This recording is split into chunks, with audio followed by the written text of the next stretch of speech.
Well, hello and welcome everybody. For those of you who don't know me, my name's Amanda Poole Walsh and I'm the founder of Astrology Hub.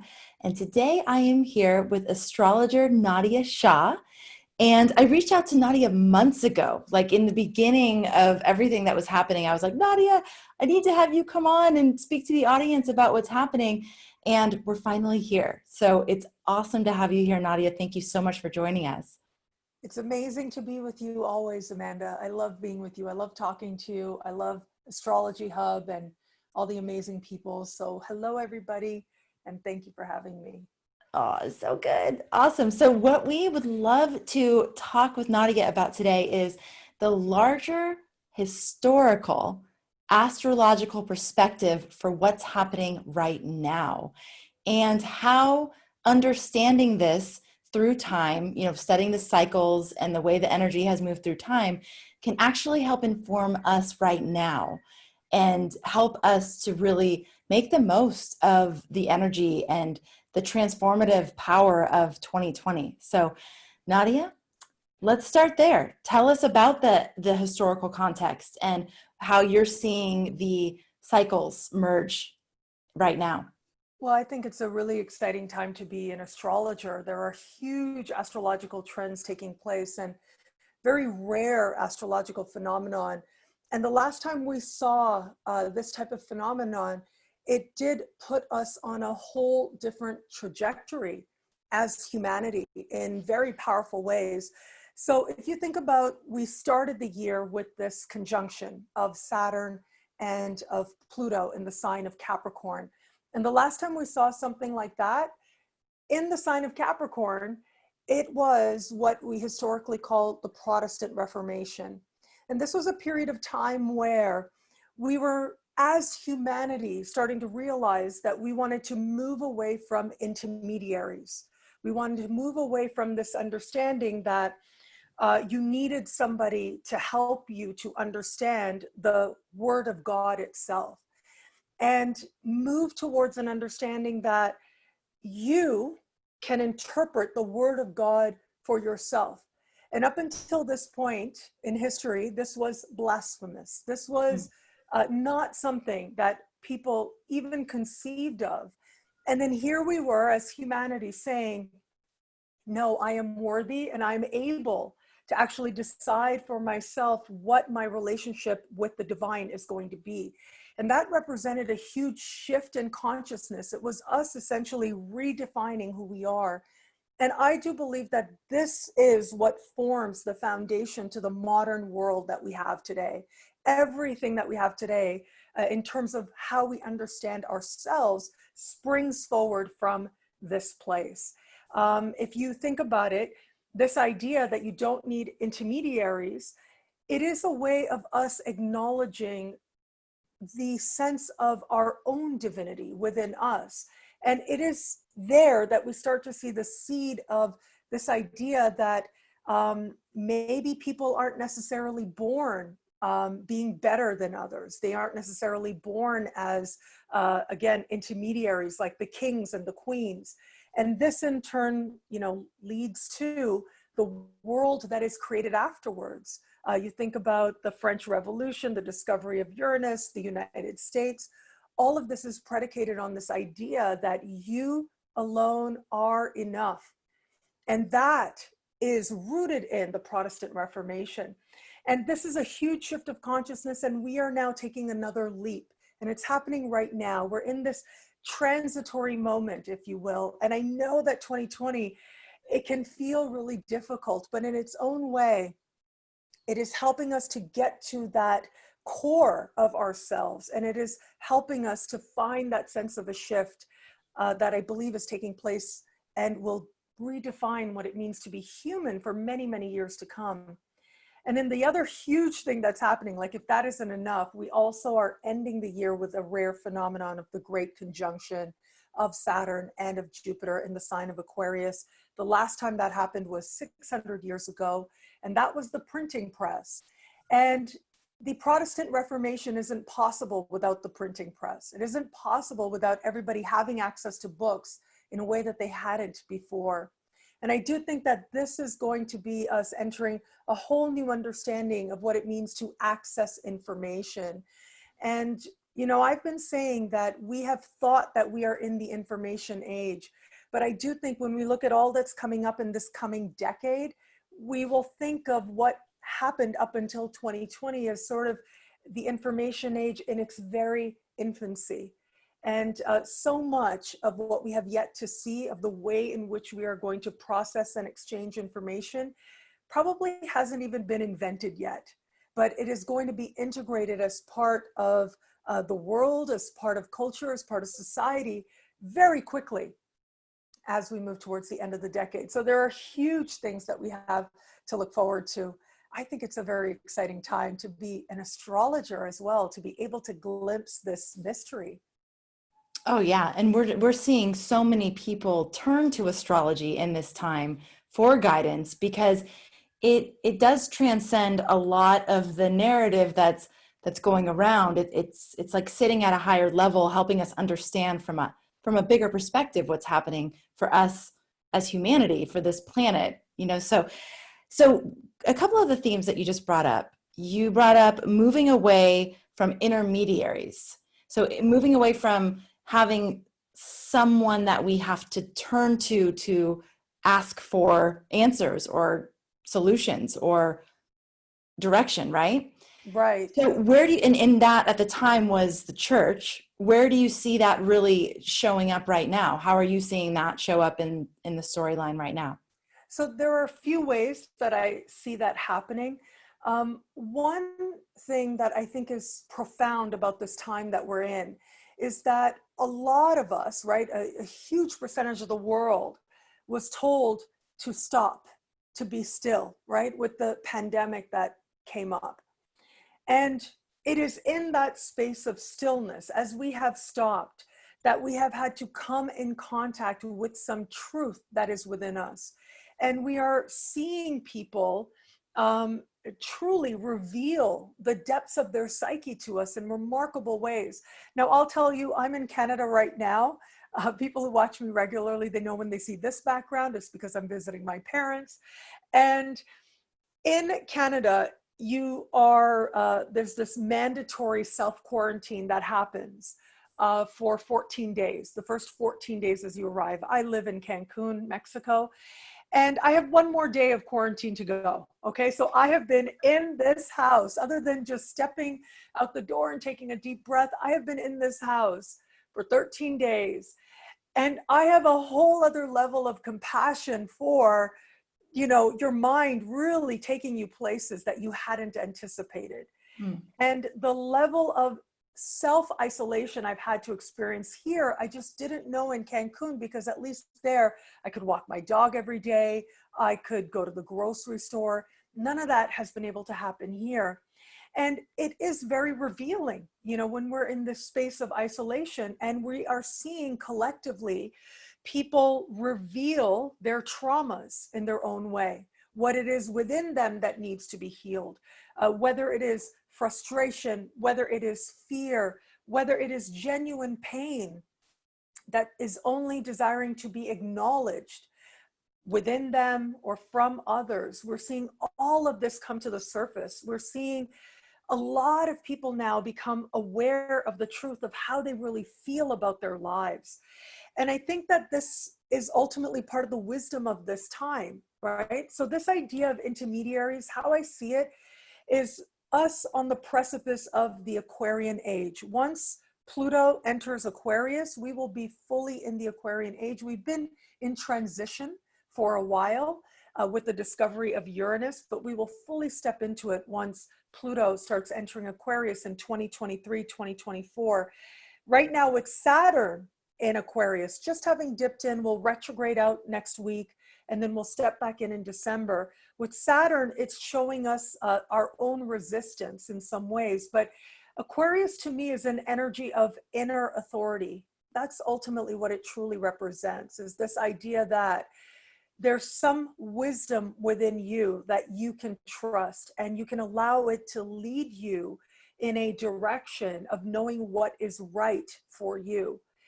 And that, I think, is going to be the next leap. And I also think that there's going to be a sense of cultivation of healthy detachment as well, which I think is going to be great for us as a collective also. There's so much that I see showing up in terms of our understanding of self. I look at the fact that Neptune right now is in Pisces. You were speaking and asking earlier about this desire that people have for spiritual meaning right now. And I think a lot of that is Neptune in Pisces, this heightened desire for all things spiritual and a spiritual experience. Now, what happens when we move beyond that, necessarily that sense of needing a mystical experience, and instead now bringing it to our communities or integrating it within ourselves, being okay and finding peace with living life on our own terms, regardless of what other people are doing? Because the energy of Aquarius has a very strong dichotomy to it. This idea goes back to an essay written by Carl Jung called Eon. And in this essay, he wrote that we think of the age of Aquarius as a time of unity and dancing together in a circle. And that's beautiful. That may be one way that some people do experience the age of Aquarius, but it's also a time that is hyper science, right? It's a time when we are able to see things from different perspectives. We're able to look at things empirically and understand the best way forward based on what has been shown to us. And as much as it is about the community, it's also about going your own way and doing your own thing. As much as it is about technology, it's also living off grid. So it'll be interesting to see these contrasts start to appear, but within that, that gives us so much permission to live our truth, to be our truth. And there's nothing that allows us to be at peace with ourselves like giving ourselves that very permission to live what is true for us for its own sake. Mm. Wow. You talked about healthy detachment, and I know that that's an Aquarian kind of thing, right? That a little bit of emotional detachment. What do you mean by that, and how would you see that showing up in this next phase? Sure. So I think that very often we may not realize, like, for example, one of the lessons of the energy of Cancer. So all of us have the entire zodiac within us. You only have to look at your chart to see that. When you look at your chart, you see all 12 signs, you see all 12 houses. They each have a ruling planet and they help to synthesize the chart ultimately. And in this way, because you incarnated with the entire cosmos, and in the context of the cosmos, all of the cosmos becomes a part of you. And that includes all of the 12 signs. And so we all have that part of us that seeks healthy detachment. Now, I'll talk about that in just a second. But I would invite you to consider it in terms of how we understand the energy of Cancer and water energy, right? Water energy is one that is very submerged, but it's also one that can be of baptism, of being cleansed. Now, if we think about one of the water signs, which is Cancer, one of the higher spiritual urges of the Cancer energy is to learn through the emotion so that they can separate genuine intuition from fear. Hmm. And that takes work. Anybody who has strong Cancerian placements in their chart, they understand that it is a delicate balance. And that's part of the work that they're here to do. And as they continue to do that work, the intuition grows that much stronger. But here's the thing, in order to do that work, there has to be that sense of detachment. There has to be that willingness to see what you are feeling and where it actually comes from. What is the depth? What is the root of your particular reaction in a given moment? That is where self-knowledge really starts to take root. And so this idea of healthy detachment, it allows us to observe as a way of cultivating wisdom. And it is when we observe and when we cultivate wisdom as a result that we're able to choose our direction that much more consciously. We're able to choose who it is that we are that much more consciously. And I think that's part of the spiritual lesson of Aquarius itself. It is this very idea that we're not necessarily ruled by every feeling, every wound, every emotion, but rather we're able to separate and learn and rise above it. And I so And so I think that is part of uh, the lesson that we're learning now, right? Which is showing itself with Saturn in Aquarius, but a lesson that we will be more fully integrating once we fully enter the Aquarian age of Pluto in Aquarius. Mm.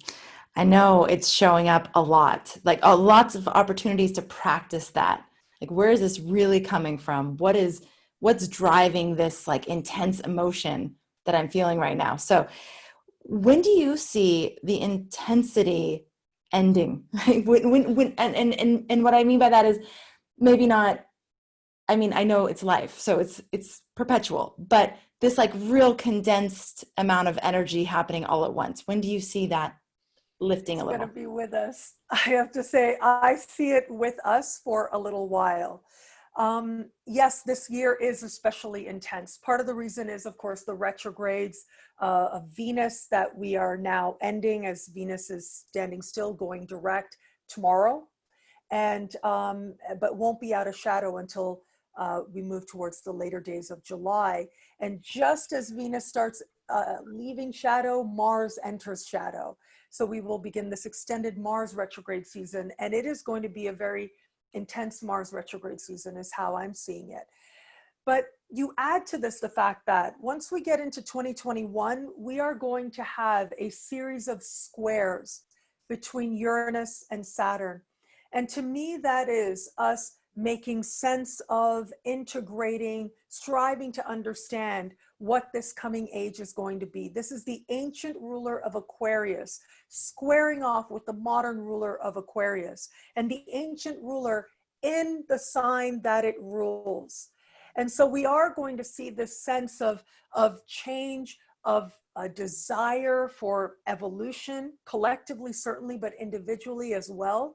We are going to see people changing what they value in remarkable ways. That has to do with Uranus in Taurus. But then what is that going to mean for the world? What is that going to mean for all of us? I think that is going to be part of what we are coming to navigate. But look, on a very surface level, that can represent social upheaval, right? That sense of uh, Uranus squaring Saturn. I mean, that is the more traditional way of doing things and seeing things, and the rebellious spirit having tension there, striving to find a way to integrate, which is what squares represent. But the great thing about squares, whether they're in your personal chart or for the collective, squares get things done.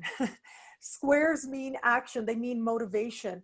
And this is why when we look at the charts of successful people, people who have been noted for their accomplishments, you see tons of squares in their charts, or notable squares, certainly, because these are people who have that motivation to put in the time, to put in the work so that they can experience genuine growth. And we are going to be inspired to do that individually and collectively as well. And then we navigate forward. We're going to start to have 2023, 2024. We're going to start to have Pluto starting to dip in and out of Aquarius, which means it is going to be moving through the anorectic degrees, the late degrees of Capricorn. And the late degrees of any sign, it represents a point of culmination, of heightened energy, heightened intensity. And then what you also have happening almost simultaneously, I think the year is 2024, but Neptune is just going to hang out at 29 degrees at the very end of the sign of Pisces for most of that year. And I think that is also going to represent this sense of a culmination, the sense of an intensity of the spiritual connection that we are desiring, spiritual meaning that we are desiring. But it's going to be that much more important for us to be paying attention to ourselves, to not get caught up in emotion and our feelings.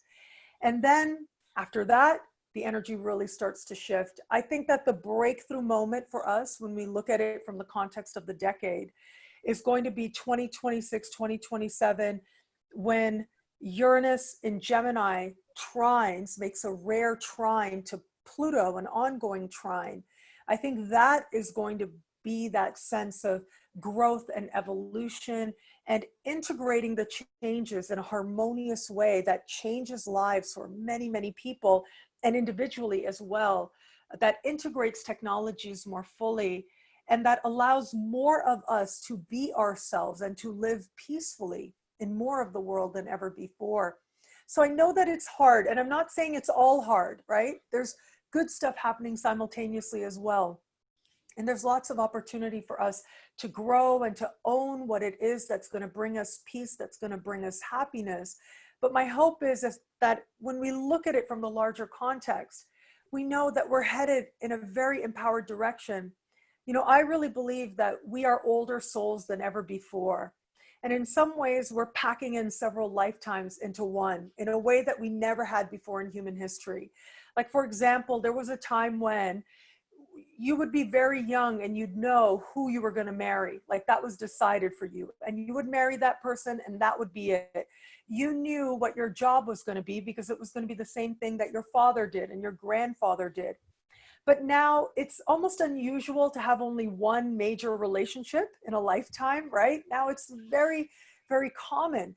And I think that's because, you know, when we look at our karmic contract with another person, what used to take us several lifetimes to fulfill between us and a personal relationship we may have, now it's like 2 years, 4 years, right? We get the lesson, we resolve the karma that needs to be there for this lifetime, and we move on. And it's also very common for us to have more than one career, more than one profession. And as much as it is true individually that we're packing in several lifetimes into one, that's true collectively as well. And I feel like collectively, we right now are going through several collective lifetimes in one lifetime, moving through these different stages of humanity in this short but accelerated and exponential growth that we are now entering into. And that's part of what makes it exciting. Like, on some level of our psyche and our soul, our collective unconscious, we're ready for this. And I think that's very powerful. Mm, I totally agree with you on that. So Nadia, let me just summarize what you said though. Yeah, I know, I Because know. I get so because philosophical. It's basically, my Sag moon. I apologize to those who don't get no, the no, Sag moon, but yeah, I can be very it's great. lofty. I love Sag moons, by the way. I'm like Uh, completely drawn to Sag moon. Um, so basically what you're saying is that we're in it for an even longer haul than some people might really be mentally preparing for. That this period of upheaval, like that's what I would call this is like either the upheaval or the breakdown phase is going to be through potentially like 2024. Yeah? well, I would say that there are growth sprouts and it's going to be different, right? The nature of this time right now with Saturn conjunct Pluto isn't necessarily going to be Pluto at 29 degrees of Capricorn or 0 degrees of Aquarius. This isn't necessarily going to be Pisces at 29 degrees of Pisces. Sorry, Neptune at 29 degrees of Pisces throughout like most of a single year. But I do think that we are in the midst of very powerful learning and very powerful lessons. And yes, there may be periods of upheaval, but there will also be periods of peace, periods of understanding what a genuine, authentic sense of prosperity looks like, a redefining of what prosperity is going to mean for us and aligning with it, doing the work to align with it collectively and personally as well. And I think that it isn't going to be enough for a lot of people to just focus on themselves and what they want to do and what's in front of them to do. We are being encouraged to think big picture. We're being Mhm. encouraged to think of the longer term consequences of our legacy. We're encouraged to think of others as well, right? What does it mean, my relationship to others? Like right now, for example, a lot of people are looking at this idea of structures of inequality, you know, and what maintains them and why, and who benefits and why. And I think that this is all part of us understanding our relationship to each other and where we fit into that. What kind of relationship do we want with each other? And so it isn't necessarily that it's, you know, all hard. Please don't think that. Anybody who watches me knows I always love to focus on the more empowering, the more loving, the more wise parts of what's taking place. And if we're going to talk about what is so exciting and so hopeful, it is the great conjunction at the end of the year. That sense of Jupiter meeting Saturn in the sign of Aquarius at the very beginning of that sign. If you think back, it was at the very end of March that Mars and Saturn met at 0 degrees of Aquarius. And it was like so quickly the world went on lockdown, right? All of us social distancing, it became really tough really quickly. And I think it is going to be, once we get into December for the winter solstice and the great conjunction, I think we are going to see what took place in late March differently. And it is going to be a real sense of healing and wisdom that starts to take root at that time. And I do think that the energy of Aquarius, it does have to do with being at peace with yourself when it arises from a place of a commitment of being you, honestly you. And I think that is what is going to start to show the most promise as we get to the very end of this year. And that energy we're going to bring into 2021. So there is a lot that is very hopeful and very exciting. Yes, there is tension, but it's what we do with the tension that speaks to ultimately how not only well we navigate this time, but how well we grow, right? I've come to understand, especially in recent years, that there is nothing that matters like being at peace with yourself.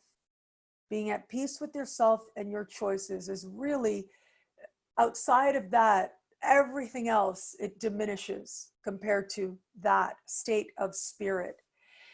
And I think that more and more people are starting to tap into this.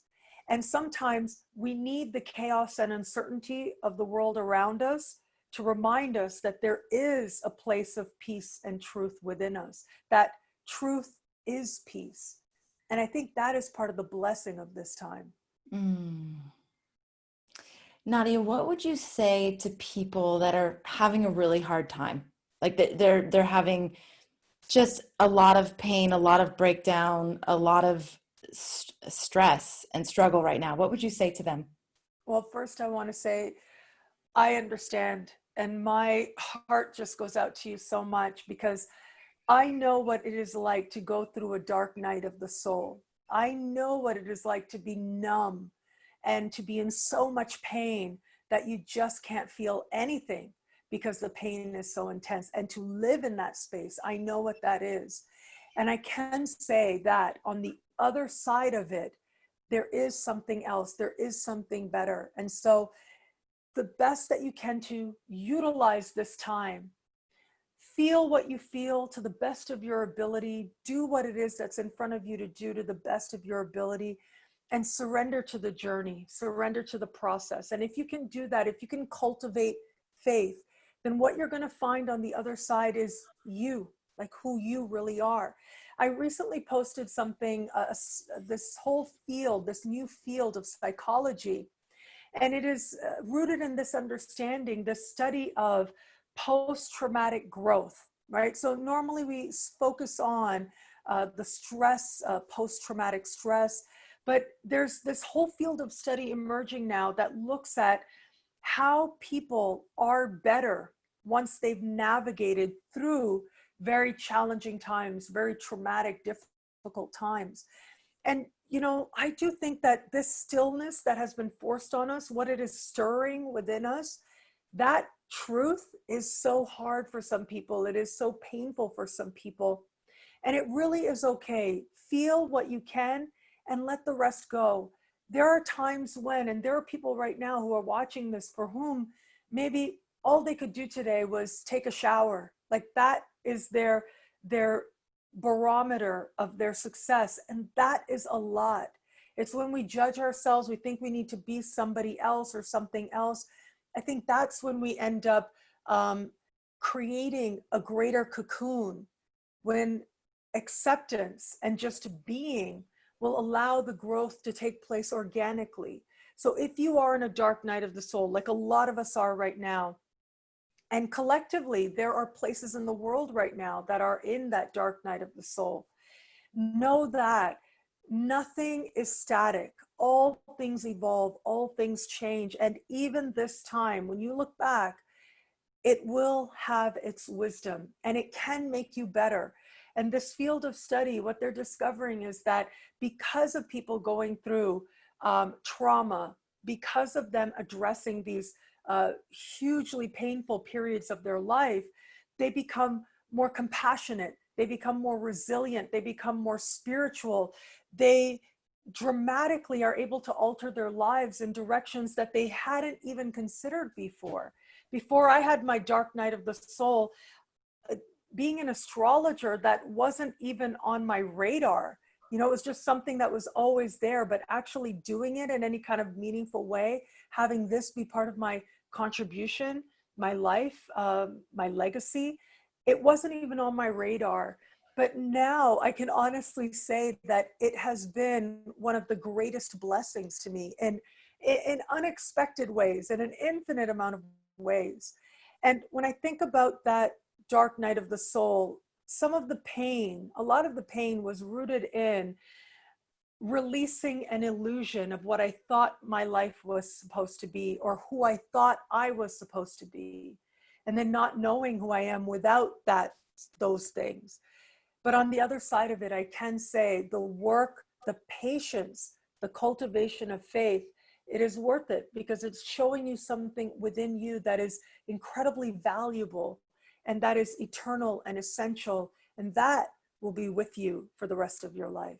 And even Mm. beyond that, really, because our soul is constantly evolving. That soul growth is what the dark night of the soul represents. And when you're in it, it's hard to see it, but it is a blessing.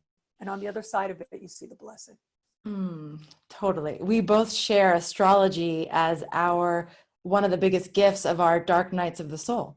I would say the Mm-hmm. same exact thing, and it was not even remotely on my radar, not even not even anywhere in the realm. It does surprise you, you know, the outcome of those dark nights. So thank you for sharing that with everybody. Nadiya, what transits do you have your eye on, like for the rest of the year? What do you think are going to be the most significant transits and moments of the rest of this year? Well, June has played out to be and is a very significant month. This week that we're in right now is very, very powerful. Major moves taking place, celestially speaking. Neptune just went retrograde. Tomorrow, Venus is going direct. At the very end of the week, beginning of next week, Mars is entering Aquarius. I think that is really going to be one of the very big events of this year because it's going to define the rest of the year. And even this energy dips into the new year as Do you well. mean Mars into Aries? Mars into Aries. What did I say? I Aries think you into said Mars Aries? into Aquarius, but Oh, you meant Mars goodness. into Aries. I've Yeah. got the Aquarius energy on Yes. my mind. I'm sorry about that.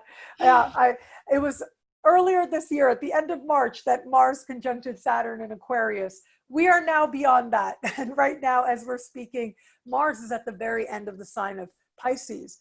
But yes, Mars is going into Aries right around the corner. And as Mars steps into Aries, it will immediately reach out and sextile Saturn. Now, that is a harmonious connection. And it is that connection that speaks to um, bringing forward action, making sense of and moving forward with what transpired when these two planets were conjunct at the end of March. So it starts off really great, right? And I love that. It is going to be an anchoring moment at the end of this week and as we start next week, collectively and personally. This can be your anchor moment that you can refer to again and again as we navigate further into this transit, because we are going to start to have all these squares of Mars in Aries to those Capricorn placements that we are having this year. And so in that way, all of us are going to be encouraged to look at what power really means to us, what it means to be us, but also to take ownership for our happiness and who we are. And this is going to help us to cultivate for lack of a better way of putting it, an entrepreneurial spirit. And what I mean by that is that sense of, I'm not waiting for anybody anymore. I'm going to do and I'm going to live and I'm going to be who I am. And that determination can be part of what changes us and what changes the world. Now, integrating that so that it counts for something in a practical sense, I think that is going to be part of the work that a lot of people are doing as we navigate with Mars and Aries. Mm. So Mars and Aries is the one you're thinking is going to have the most impact for the rest of the year, pretty much. I I mean, think besides that, what we talked about in December already, right? yes, what we talked about in terms of what's coming up in December, yes, that is going to be a very powerful thing. I do think that Mars is going to be, but we've also, of course, right now we're in a period between eclipses, and it is an extended eclipse season. Normally, eclipse season is 2 weeks. This time we've got this extended month of 3 eclipses back to back to back. And the ancients used to say that when we were in a period between eclipses, the veil between the worlds was especially thin. And we can understand that now as we're able to recognize the spiritual lessons playing out, the mystery playing out in our lives a lot easier than we would otherwise, because otherwise it gets very easy to get caught up in the physical manifestations of our lives, the physical circumstances of our lives, the practical circumstances, rather than taking into consideration what the deeper spiritual lesson may be. And it is right now with these eclipses and this final eclipse in Cancer that just took place. The first of the series that we had was actually way back July 2 years ago. That was the first Cancer eclipse that we had. And now here we are with this final eclipse taking place.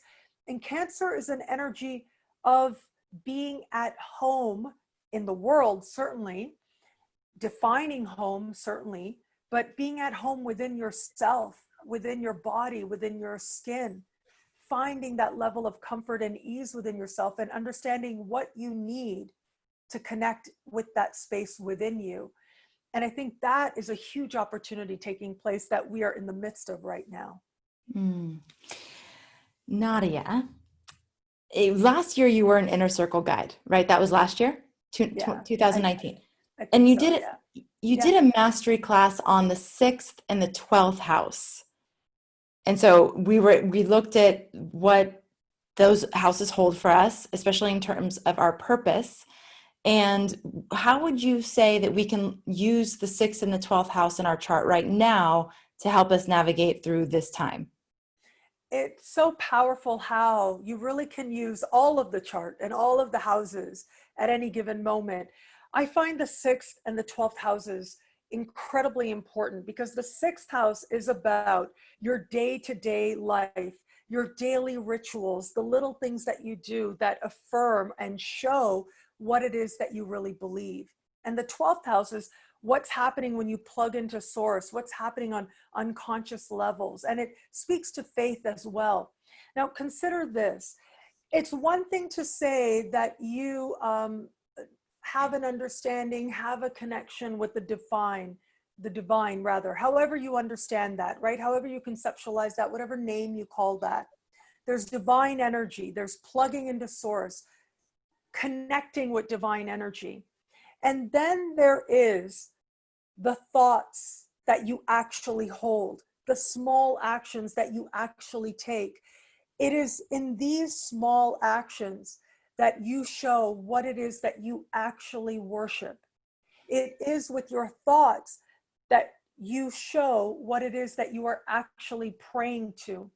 And as much as the 12th house speaks to the unconscious and the ephemeral, the 6th house makes it very real, makes it very lived. And it is the 6th house that, if the 12th house is the unconscious, the 6th house, as the opposite side of the spectrum, is hyper conscious, it's hyper aware.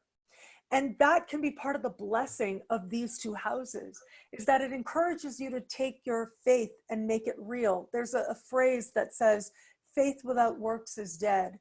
And what that essentially means is it's great to believe what you do. That's wonderful. But what are you actually showing yourself? not even what you're showing others, but what are you actually demonstrating? You can say that your concept of God is love, but are you able to be loving to yourself to the best of your ability?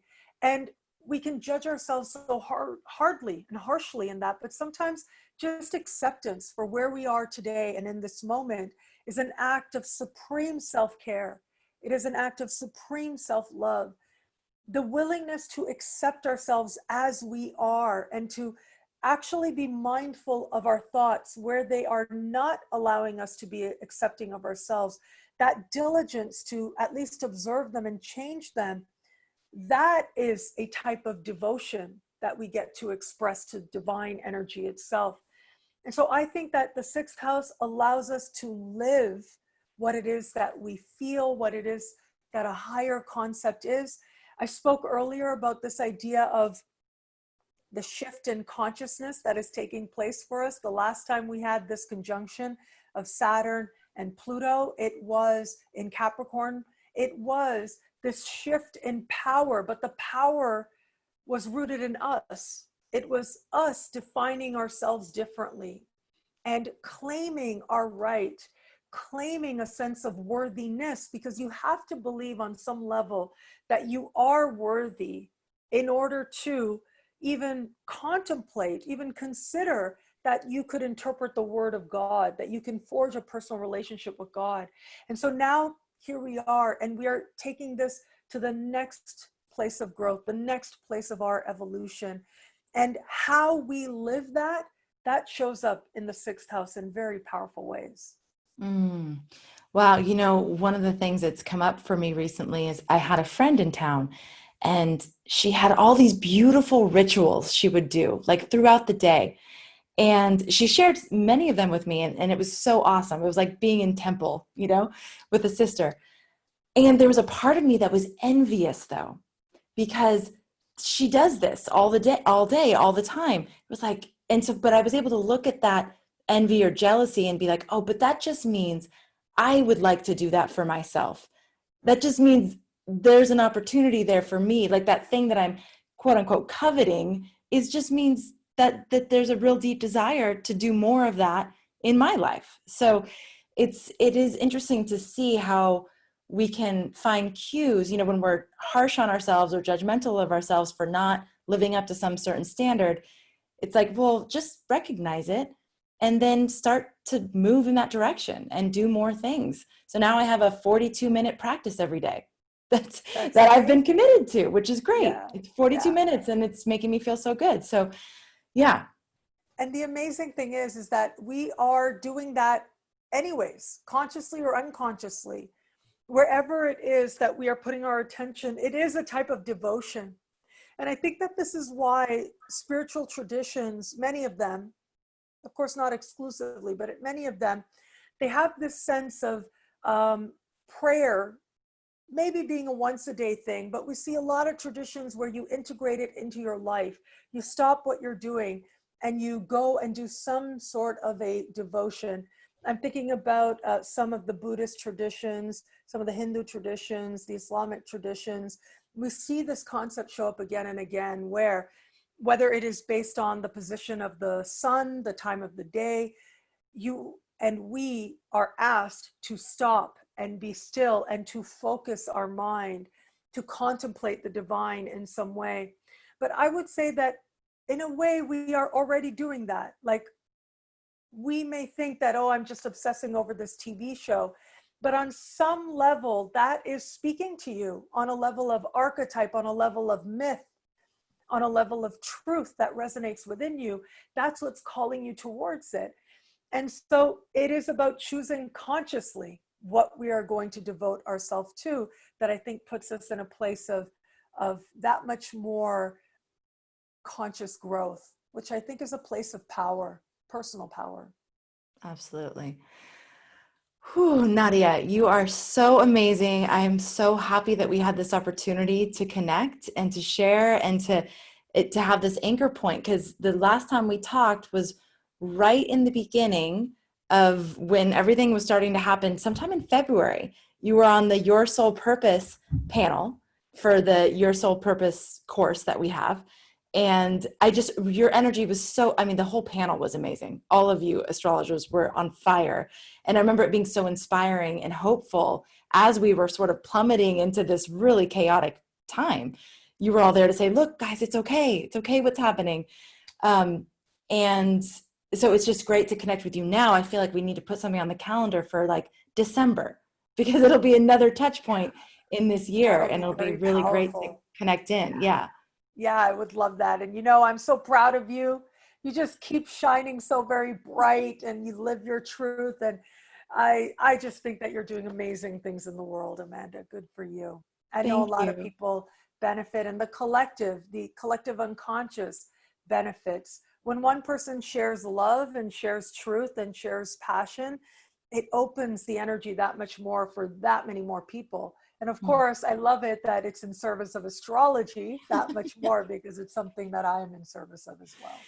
And you're working on several books right now, right? Yes, so these are my two latest books here. And The Body and the Cosmos. I think you have one of those. It Yes, has it's meditation. awesome. Yeah, Uh-huh. thank you so much. It is me taking the ideas of Plato and applying it to an astrological sky. Me being the nerd that I am, that shows up in that book.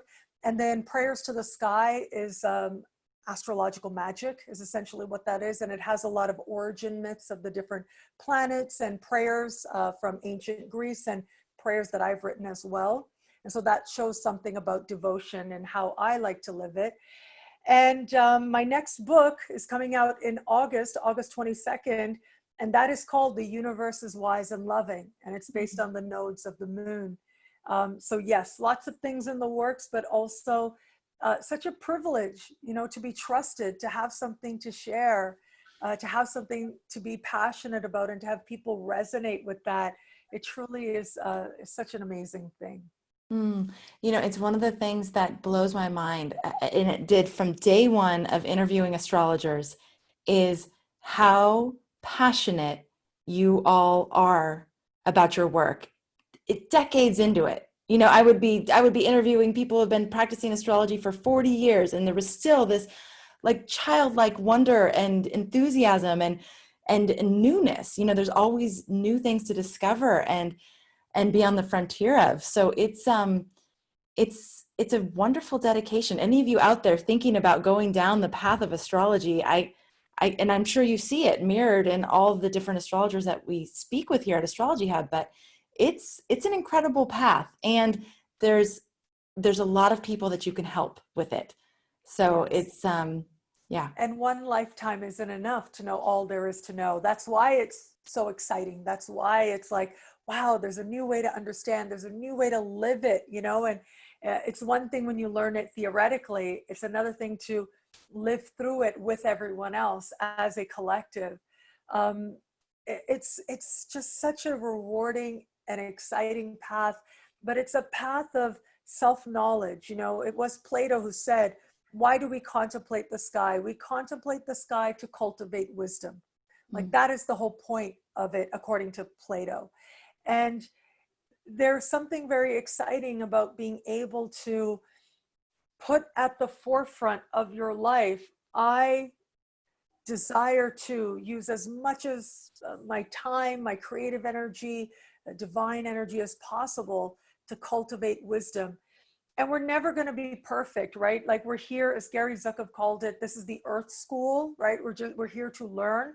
If we learned everything that there was, we would be like the Buddha, right? We would ascend, we would have reached nirvana.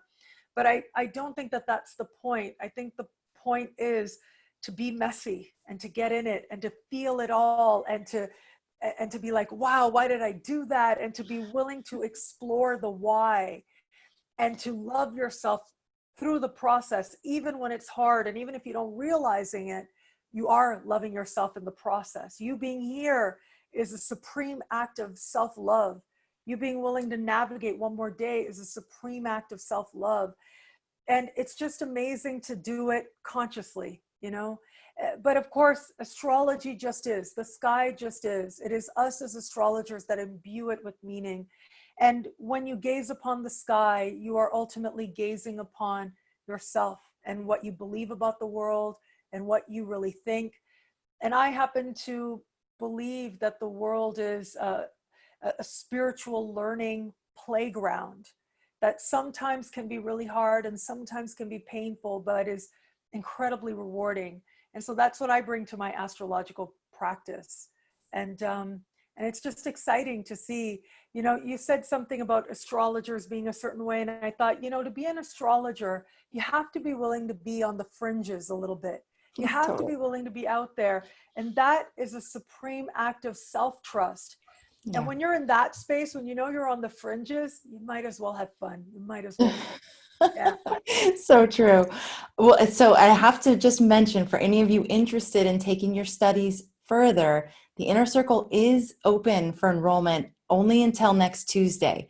So if you want to be surrounded with a community of astrology students, fringe dwellers, as we're just talking about, and master astrologers and get guidance month after month and learn tools and techniques and just immerse yourself as much as possible in this study of astrology, I invite you to check it out and see if it's right for you. You go to astrologyhub.com/inner circle, and all the information's there for you. And we're here to answer any questions you have too. So reach out if you're thinking about it. All right, Nadiya, thank you. Thank you. Thank you, Amanda. Thank you for sharing me with your audience and seeing me as part of your vision once again. I'm so grateful for it. And thank you to everybody out there who's watching as well. Yes, thanks everybody for joining us. Thank you for being a part of our community. And as always, thank you for making astrology a part of your life. I'll catch you on the next episode. Thanks, everyone.